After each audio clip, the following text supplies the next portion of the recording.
সাকিবের এই রকস্টার ছবিতে সাকিবের আমি 3 নম্বর বাপ। আপনারা যেভাবে ঘিরে ধরেছেন আমি তো মনে হচ্ছে সাকিব খান। মানে এর আগে আমি নোলকে করেছি ওর বাবার ক্যারেক্টার, আমি রাজকুমারেও ছিলাম ওর সঙ্গে, এটাতেও আমি ওর বাবার ক্যারেক্টারই করেছি। হয়তো বাবার ক্যারেক্টার সাকিবের সঙ্গে সম্পর্ক আরেকটু ইলাস্ট্রেট হতে পারত। সাকিবকে আমি সবসময় প্রশংসা করি, এখনো পুরো চলচ্চিত্র নিজে ধারণ করে। এবং আমার কাছে অভিনেতা হিসেবে সবচেয়ে বড় যেটা মনে হয় সেটা হচ্ছে যে প্রতি শটের আগে যখন সিকোয়েন্সে ঢোকা হয় তখন সে জিজ্ঞেস করে নেয়, নিজেকে তৈরি করে। এইটা খুব ভালো দিক একজন অভিনেতার জন্য, তো সেটা শাকিব খানের মধ্যে আছে। বিশ্বাস, আমি আশা করি যে আমাদের মেকাররা শাকিবকে আরো ভালোভাবে ব্যবহার করবেন, কারণ ও যেভাবে এখনো পর্যন্ত নিজেকে মেনটেন করেছে, যেভাবে এগিয়ে আসে ভালো ভালো চরিত্র করার জন্য, সেই ক্ষুধাটা ওর আছে।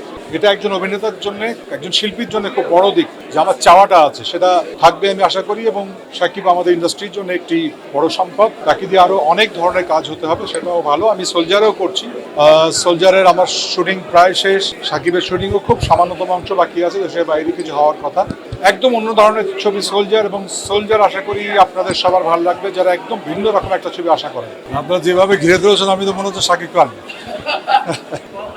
মানে আমার মনে হয় যে বাংলাদেশের সিনেমার একটা বিশাল সম্ভাবনা জায়গা তৈরি হচ্ছে, যেমন আমি শাকিব খানের সঙ্গে রকস্টারে অভিনয় করেছি, সেখানে এক ধরনের ভিন্নতা, অন্যরকমভাবে উপস্থাপন করা, অন্যরকম গল্প বলার একটা প্রবণতা লক্ষ্য করে যাচ্ছে, যেটা আমার জন্য এই বয়সে খুব এনকারেজিং। হয়তো আমাদের গুরুত্বপূর্ণ চরিত্র এখনো মিলছে না, বিকজ আমাদের সিনেমা ইন্ডাস্ট্রি এখনো ওইভাবে রান করছে না। তো সব মিলিয়ে আমি চলচ্চিত্রের ক্ষেত্রে একটা সুবাতাস অনুভব করছি, এটাকে এগিয়ে নিয়ে যেতে হবে বলে মনে করি আমি।